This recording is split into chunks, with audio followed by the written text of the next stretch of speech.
Hope you guys are having a great week. Sorry for missing you yesterday. Had some personal stuff to take care of. But I returned today to some crazy news. We've got an update in the voice actor stuff over here on the subreddit for Honkai Star Rail, that being a Hoyoverse game for those that don't know. We've got the title, Kalis and Stell have been officially recasted as of version 3.3. Now, as you guys know, I do play Genshin, but I don't actually play Honkai, so I'd like to get some additional context here at GoToGamers.net. We'll just spend like 30 seconds reading the key areas here at the top, where they say, Honkai Star Rail version 3.3, The Fall at Dawn's Rise, dropped on Wednesday, May 21st, with 2 new 5-star characters in Hyacine and Cypher, Hyacine and Cypher, as well as tons of other additions. However, the update also featured a surprising change as the voice actors for the game's main character, the Trailblazer, have been replaced. In Honkai Star Rail, players embark on an interstellar journey as the male or female version of the Trailblazer, commonly known by their canon names Kalis and Stell. Since the game's launch in April 2023, the Trailblazer has been voiced by Caleb Yen, Kalis, and Rachel Chow, Stell.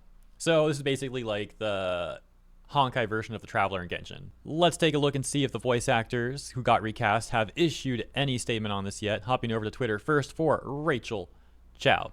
We can see the bio does still say ENVA for Stell. And scrolling down, there is nothing as of May 5th. That's the latest post. But her pinned tweet does say, making the jump. Follow me on Blue Sky at the same handle. Chow for now. I'll keep Yield Twitter up so you can find me and to protect this glorious handle. Alright, hopping over to Blue Sky. We can see Rachel Chow is also here, but interestingly enough, on Blue Sky, her username is a little bit different, including she, they in the username. Interesting because on Twitter she put she, they in the bio, but over here it's in the title. I don't know. Is that a Blue Sky thing or something? I have no idea.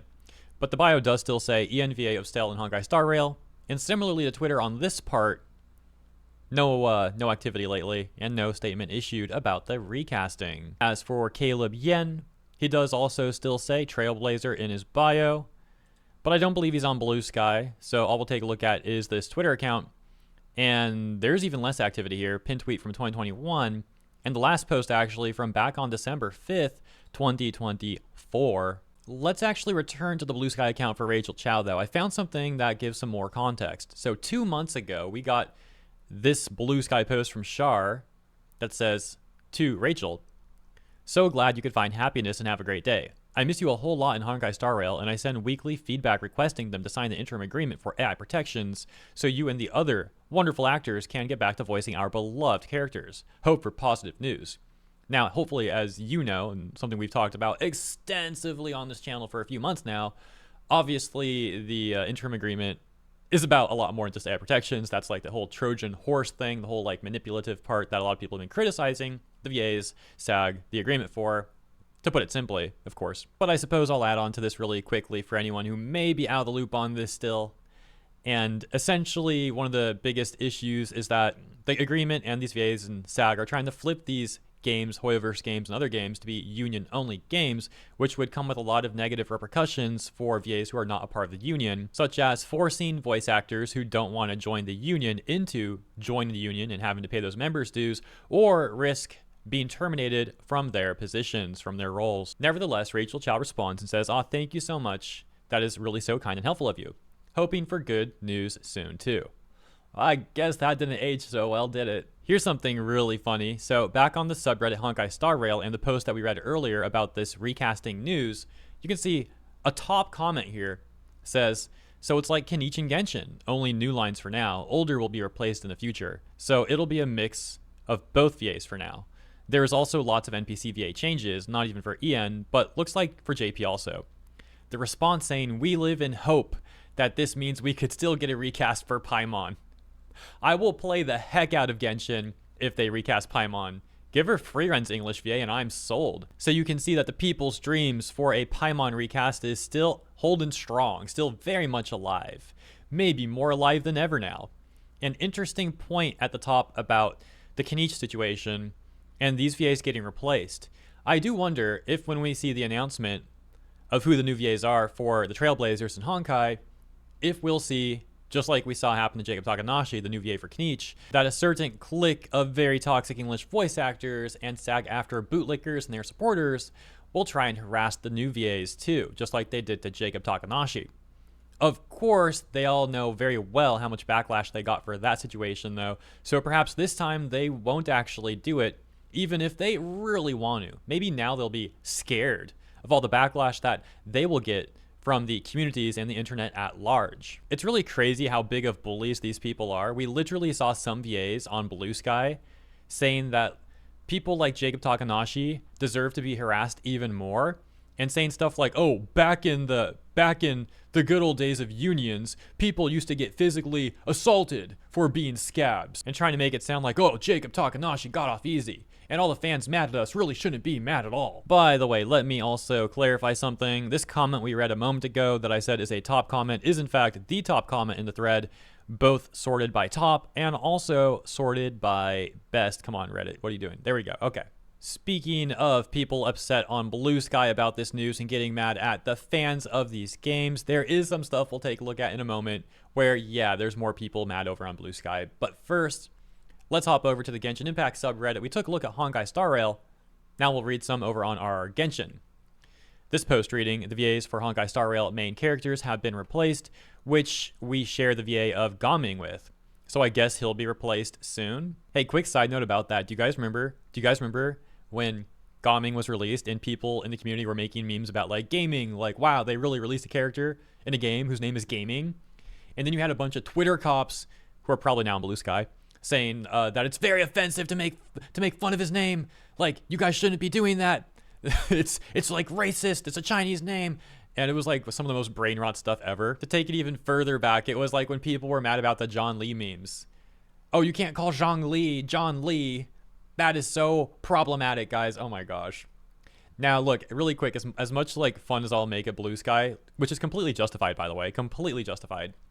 I will say, as mentioned, that I have seen some like actually like cool artists on Blue Sky. So I always feel bad for the people that are on Blue Sky that just went there to like share art and stuff and are like not weird. But my gosh, man, that whole website has some serious brain rot issues. It like Twitter is still bad, but I'll say that it got a little bit better. Maybe even more than a little bit better, because a lot of those sort of Twitter got people did go over to Blue Sky. That's a fact. And so, like, while the levels have balanced out a bit more on Twitter, it's like Blue Sky is completely out of balance. There's just so much brain rot there. It's crazy. But going back to this Genshin post about the VAs recasting stuff, most of the responses at the top are responding to the question about like Gaming potentially getting replaced. But here's one that talks about VA stuff in general, saying, what are the odds for Zack and Sarah, Aether and Lumine's VAs, these being the travelers, the main characters in Genshin, to also be replaced? I would also understand if they do that, but not gonna lie, I like them so much. I'd be sad if/when that happens. Now, I don't know anything about Sarah, but I will say about Zack. I actually met him years ago, completely through chance at Anime Expo. Was walking around the exhibit hall and he came up to me. We start talking. He mentions he's a voice actor for Genos on One Punch Man, because at the time I think that was his only like notable role. So it was way before Genshin. This was before Tanjiro and all that. And yeah, he seemed like a pretty cool, hardworking, chill dude. And I'm assuming all these years later he still is. I haven't really kept up with him, but I can only say good things from my experience with him years ago. So I'm assuming, as mentioned, he's still like that. Point being, he seems like one of the good VAs out there, and I do hope this all works out for him. Taking a little more of a look through this thread before we move on to the Blue Sky anger. This next comment reading, I just hope they won't recast Zack. Him, Zhongli, and Ito VAs are the only ones I hope don't get recast. And then this one reading, apparently we have reached the found out portion of FAFO.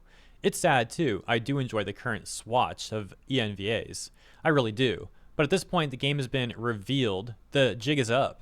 Everyone knows the truth about the strike and its real goal, and I'm frankly tired of having my game enjoyment held hostage by people who should have quite frankly known better. And another comment wanting Paimon to get recast, reading, I hope they can now also recast the white flying turd we have flying right next to us. That takes us over to this exchange back on Twitter, where a Genshin YouTuber said, I really wish there was a better outcome for the English VA situation, but as soon as Hoyo started replacing people, it was evident that they were fighting a losing battle.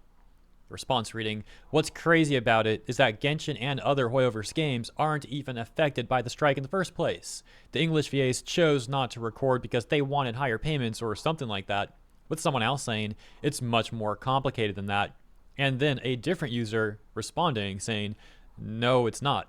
SAG actors do what SAG does and strike because of AI, quote unquote, when in reality they want absolute control over MiHoYo projects. They hide behind a facade of AI protections. Hoyo already respects AI protections, and rally everyone, including non-union VAs. When their lies were uncovered, the higher-ups at SAG conveniently started enforcing their global Rule 1. Union actors cannot work on union projects. You mean on non-union projects, I think, but continuing. Holding the VAs that do want to go back to work hostage, it's not that complicated. The SAG VAs just tell you it's complicated to have you feel pity for SAG when in fact they are the problem. Another response to the initial tweet reading, who was fighting a losing battle? This is SAG's attempt to strong-arm a foreign company into complying with the scummiest contract I've ever seen.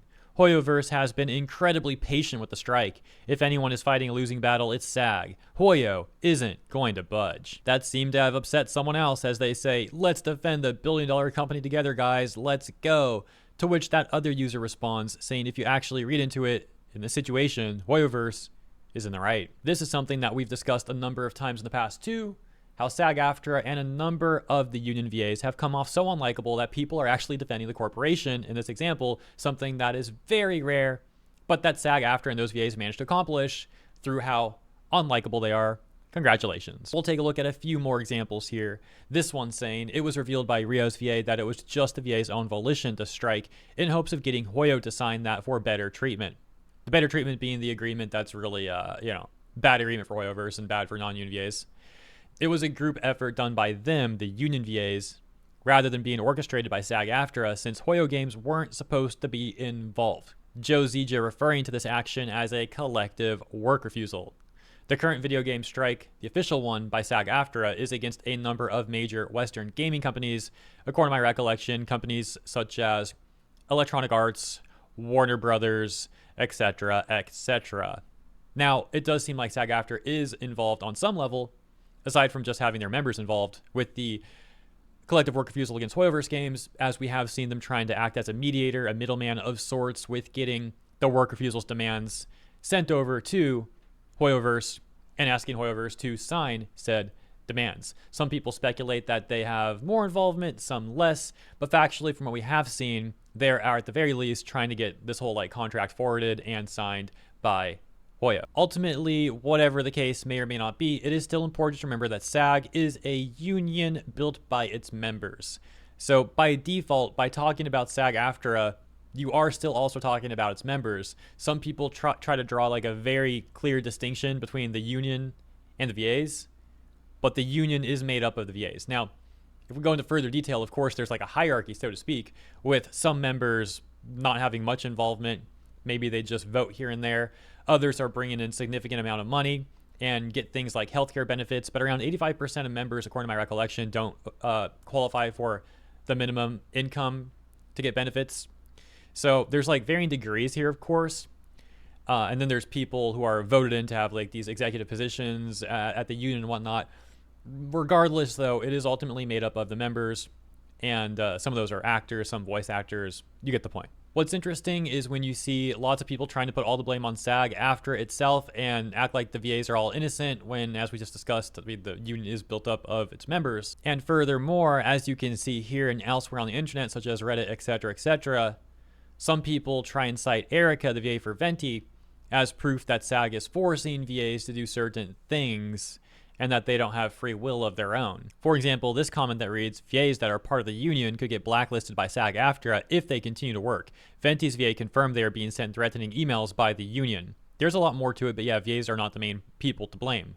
Well, in some cases, they are. In some cases, VAs have outspokenly bootlicked for the union and harassed people like Jacob Takanashi. In such cases, absolutely the VAs are also to blame because they're enabling the predatory behavior going on at SAG-AFTRA and harassing people who would stand up to SAG-AFTRA. And this is something that has also happened to Venti's VA. So I find it kind of messed up actually that this person is mentioning Erica here, the VA for Venti, but only mentioning the threatening letters part because it helps their argument as they try to paint all the VAs out as innocent when Venti's VA Erica actually got harassed by other VAs on Blue Sky when she began to expose SAG. And those VAs were even saying things like Erica deserves to get those letters, and they were trying to downplay them, being like, oh, the letters aren't threatening. This is just what happens. Erica deserves this. So give Erica the credit that she deserves for going up against the corrupt VAs and their corrupt union and stop enabling the predatory behavior. All right, now let's get some blue sky anger. We've got this post that says, I've been hearing murmurings that the English voices for Stell and Kalis in Honkai Star Rail have been recast. Regardless of whether that's true, I just need to reiterate my disappointment in the fandom response.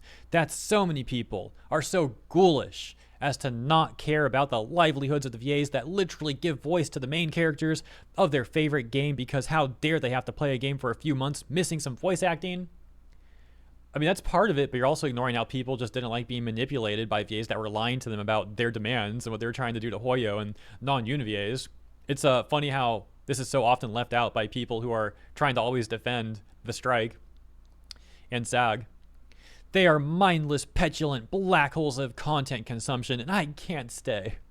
It won't make a difference, but I won't be giving Hoyo any more of my time. It's time to drop Honkai Star Rail and all of Mihoyo's other games. You can see they open with their rage post here with a really gross analogy, and then go on to say, quote, the voice actor union is actually bad, unquote, if you don't get bent. So are they just defending SAG there? Is that what they're trying to get at, I guess? Quote, they aren't grateful, unquote. Dude, it's a job, you know, the thing neither of us have. And then they get really mad at this post in particular. Looks like it's from Reddit, where this person says, Hoyo has shown more patience than nearly other companies who would fire anyone not working, especially when there is no official union strike against any Hoyo games. It's unfortunate that it's come to this, but I'm not surprised by the decision after all being unvoiced for so long. Response reading, especially since Honkai Star Rail is a game with 8 hours story patch every patch. It genuinely hurts their whole game because it ruins some people's immersion on the story. They simply can't wait any longer since we're closing on the ending of the first half of Amorphous. Actually, that's Amphorius, I think, my bad. They closed their rant by saying, I don't write about games much anymore except for my own blogs, so I feel okay making fun of these people. Well, I mean, all we really got out of this is that you're defending a corrupt union, so congratulations, I guess. But look at this. Elsewhere on Blue Sky, there were some people actually defending Hoyoverse. For example, this person says, at this point, voice actors getting recast like that in Hoyo games don't feel so surprising. It just feels so hurtful that they can just throw people away like that. All they want is protection. Is it that hard? Sigh. Well, once again, we know they want a lot more than that. But this response says, what could have happened when you refused to work for no valid and official reason? In this exchange, we can see someone says, as much as I didn't want it to happen, they withheld work. It was bound to happen. It's been ridiculous to not have the main character voiced since 2.6, 4 patches. I'm not celebrating them losing the roles, but I am happy to finally have the character voiced again. No hate their way or the new VAs. Ignoring the fact that most video games went on voice/minimal VAing back in the day just so you can rip on people's livelihoods is real rich. Bro, this person was so respectful about it, and this guy is still getting enraged, seething over it. Oh my gosh, it gets worse. Look at this. I hope you lose your job to AI one day, and I hope AI prevents you from finding another one. Holy smokes, dude. The SAG after bootlickers are crazy. They're always so mad and weird sounding, man. What are you on about? I know you aren't talking about the strike against MiHoYo. And back in the day, my guy, the strike hasn't even passed a year. I know critical thinking is hard for kids these days, but we can't hold your hand through it anymore. Not that I expect much from a selfish redacted. Bro, are you stupid? You didn't even make a point to begin with. Go ahead and reread what I wrote and come up with something that actually is relevant to what I said, instead of digging up insults, you dunce. One last thing we'll take a look at here. Do you remember months back near the beginning of this whole situation, when a number of VAs went to Reddit to try and defend SAG-AFTRA and the strike by continuing to spread a false narrative, to which people on Reddit called them out, some simply asking questions, and these VAs responded by either dodging and not answering and or blocking people, or giving manipulative lies as a response, to which they got mass downvoted? Well, we'll take a look at this comment from 2 months ago really quick, and you'll see why in a second. It reads, they can't see it on Blue Sky. I asked a few of them to clarify, and they called me names, said I was anti-worker and pro-billion-dollar company, and blocked me. Kit Harrison, Shara Kirby both did, since I was replying to a thread where they were both in. Blue Sky is great as a safe space for the vileness of Twitter, but I think a lot of people treat it more like a blog than social media. The reason we're taking a look at this again is because I was thinking of a number of the VAs who were on Reddit trying to defend the strike and all that stuff, and I did recall Kit Harrison. So I went over to Blue Sky to Kit Harrison's account to see if he had anything to say about the recent recasts. And there actually wasn't anything that I saw. Doesn't seem like he's talking about it. But there is one thing that I thought was rather interesting and gives some insight onto the VA work. That being this post where he talks about money. The context is, he says, 2 days ago, was driving home yesterday and a pheasant flew headlong into my wing mirror from the side. Heck of a shock. You shouldn't dwell on these things, but if I was driving at any different speed, it would have been way, way worse. Watch out for low-flying birds, kids. First of all, bro, sucks what happened to your car, but that takes us to the quote that he made of that post where he adds onto it saying, "Arg, 75 euros for a new wing mirror and 450 euros for a new door window. Anyone needs circa 1 hour of high quality voice acting?" So you're telling me these guys actually get paid? Like, this guy is trying to get paid what is like close to $600 USD for an hour of voice acting? And no offense to this guy, but he's not exactly a household name.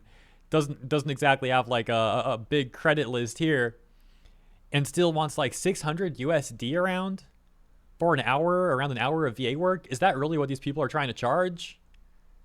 That's just crazy in my opinion. So yeah, please let me know what you guys think about that. Am I reading that wrong, or is he really trying to charge like 600, just about 600 USD for an hour of VA work? And it takes me back too really quick to something I covered months ago where there was the, what was that? What was that creepypasta thing? Ben Drowned, I think. Yeah, the creator Ben Drowned put out a like ad for like needing some background voices, and a bunch of people on Twitter were mad with what he was trying to pay, asking for like hundreds of dollars just to say a few lines. And that sounds so crazy then. But apparently, yeah, these people really do think they should get like paid hundreds for a few lines or like 600 for an hour. I don't know, man. I don't know. I don't think it's a great look, but maybe I'm reading it wrong. I don't think I am, but if I am, let me know in the comments and let me know what you think about all this stuff, including that little bonus at the end. Little insight into the VA stuff here. Hope you enjoyed the coverage. If you did, please consider liking and or subscribing to the channel. Have a wonderful rest of your week, and I'll see you in the comments as well as in the next one.